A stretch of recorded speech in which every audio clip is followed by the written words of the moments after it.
This week in memes, YouTube releases their new 2019 YouTube Rewind, which is neither better nor worse than the 2018 YouTube Rewind, which somehow makes it worse. Papa John's releases unsettling news about the end of the world and possibly the end of his heart working properly. Baby Yoda continues to carry Disney Plus's ratings, being both adorable and Yoda.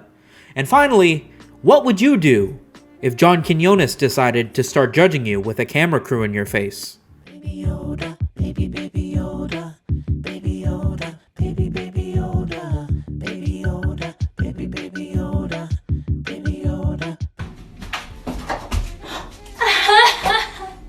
Hi, sorry. One time I walked in on my brother using the bathroom and my mom made me call the police.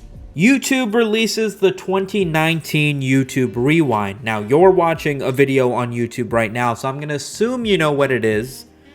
But I guess if not, it's basically YouTube's attempt to try and review all the biggest trends that happened in the year in one pseudo-watchable 5-minute, 9-minute flashback. Last year, it was so bad and so disconnected from the stuff that we actually remember YouTube being in 2018 that it really made everybody wonder whether or not YouTube even knows what YouTube is about. That video very quickly became the most disliked video in the history of all of YouTube. The CEO of YouTube, Susan Wojcicki, went home and said that her daughters poked fun of YouTube Rewind and wrote in her sincere letter that they would try and do better this year. However, while we didn't exactly enjoy the flavor of last year's YouTube Rewind, it at least led to some spicy memes. Marquez Brownlee. Is this what you wanted? I'm so proud of this community. Spicy memes, of course, are still better than a YouTube Rewind that's so bland there's almost nothing to make fun of. Now, I know on the surface that might sound better. The only reason we were memeing YouTube Rewind so hard last year was because it was so bad. We had to spread the news any way that we could. But this year, it's not that bad, therefore we're not memeing it, therefore it's better, right? No! There's no emotion to be evoked from this video. When you watch something, it should make you feel an emotion. Like, for instance, when you watch one of my videos, it makes you feel like you want to kill yourself. But when you watch YouTube Rewind this year, nothing. It's a bunch of top 10, top 5 lists of the most viewed, most liked, most sports, most dance.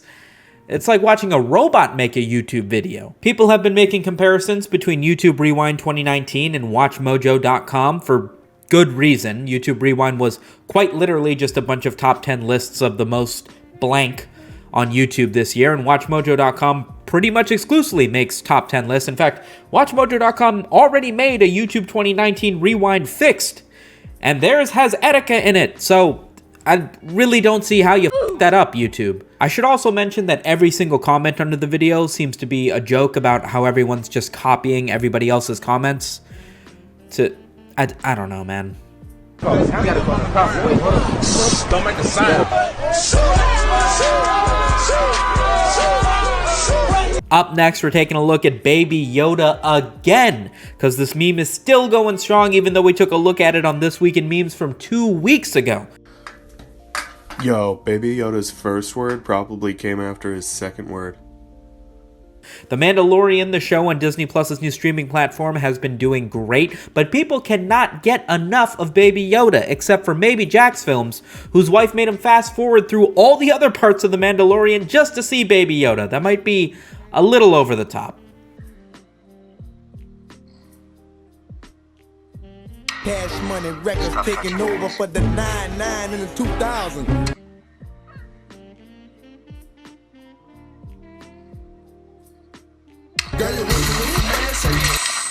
I still haven't seen The Mandalorian for myself, and I think it's only been out for the better part of like 2 or 3 weeks for this moment, so I'm not going to dive too much into it. The memes, however, don't seem to vary too much more than, hey, you know how babies do the thing?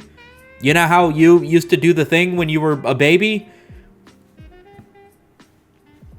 Nitty, sit. Can you sit for me? Shake. Back when people used to actually watch TV, they had this show called Candid Camera, where they would set up some silly little thing that made no sense and then record people as they were confused by this thing that made no sense. And then they'd call them out on it. Hey, you're on Candid Camera. We just recorded you being confused for a bit. Aren't you embarrassed? It was silly, but I think the show's from the 90s. Later, some people decided to make a way more anxiety-inducing version called What Would You Do?, hosted by John Quinones, where the idea is the same. It's like a prank YouTube channel. They pull pranks on people, but it's like really, really polarizing stuff. Like, what would you do if you saw 6 high schoolers beating up another high schooler? Or what would you do if a Down syndrome kid is ordering slowly at a menu and some other guy actually calls him retarded? That's actually what they did on this show. He's taking forever. He should have somebody with him. And just when we thought it was over... Why are you defending a retarded kid? First of all, Everybody's an actor. Obviously, the idea is just to get a rise out of people and, you know, give them this hero moment of stepping in. You generally don't have too many things where people are like, yeah, fuck that guy. Like normally they say something. And then John Quinones comes in and he goes, excuse me, you're on What Would You Do? I'm John Quinones.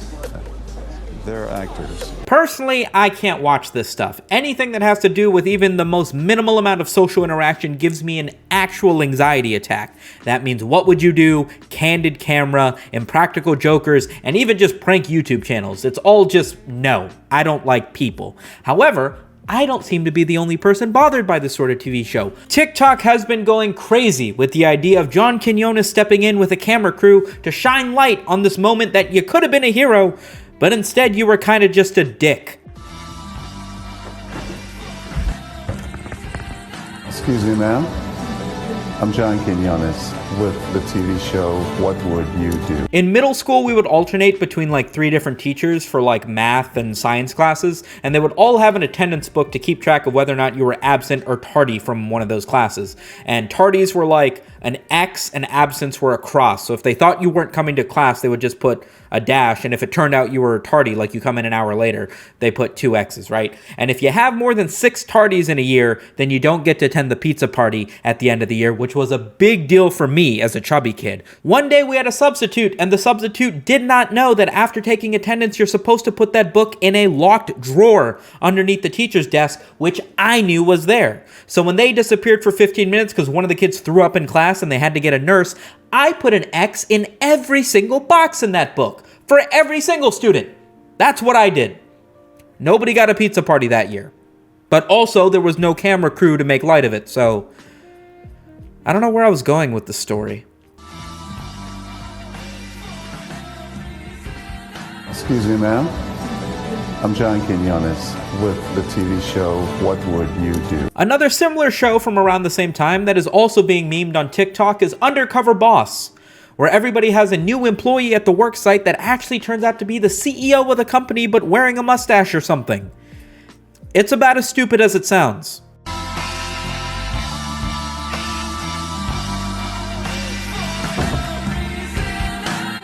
I am actually president of the company. You're on Undercover Boss. The moral of the story is to always be a good person and to always stick up for what's right. Not because you have any sort of actual morals, but because somebody might be pointing a camera at you and you want to look good on TV. Am I the only one that knows that you're not supposed to wash your Hydro Flask? They're not meant to be washed. It's the whole point. Like, the longer it goes, the better it tastes. It starts to get that little, like, tangy kind of... That's the most disgusting thing I've ever heard of. But up next, we're taking a look at the Papa John's interview, in which Papa John's turns into a zombie or something. I don't know why he's sweating so much, dude. I would just say, stay tuned. The day of reckoning will come. The record will be straight. Why not set the record straight now? I mean, what is it about the record that's not straight? Stay tuned. Hey, Sumito, you act like you know all your memes and whatnot. Do your research. Why is Papa John's, after being fired from Papa John's, laughing demonically and talking about the day of reckoning? Like, what? Is he the devil since getting fired? When did that happen? Listen, I'll be completely honest with you on this one. I have no idea what's going on with Papa John's, and the internet is mostly concerned with the fact that he claims to have eaten over 40 pizzas in the last 30 days. That's so much pizza. I've had over 40 pizzas in the last 30 days. Well, I guess we have our answer, because if you're eating 40 pizzas in the span of 30 days, it's clear that you're not human. obviously you're one of the Teenage Mutant Ninja Turtles. And you know what? If that's what you want to be, that's what you want to be. But you know what you should do if you don't want to be a Ninja Turtle and instead want to be on top of your memes? That's right. You should hit the subscribe button so you don't miss This Week in Memes coming at you every Friday. Remember to hit that like button if you guys want to support the channel. Bell notification if you like the idea of bells. I'll catch you guys next week. Peace.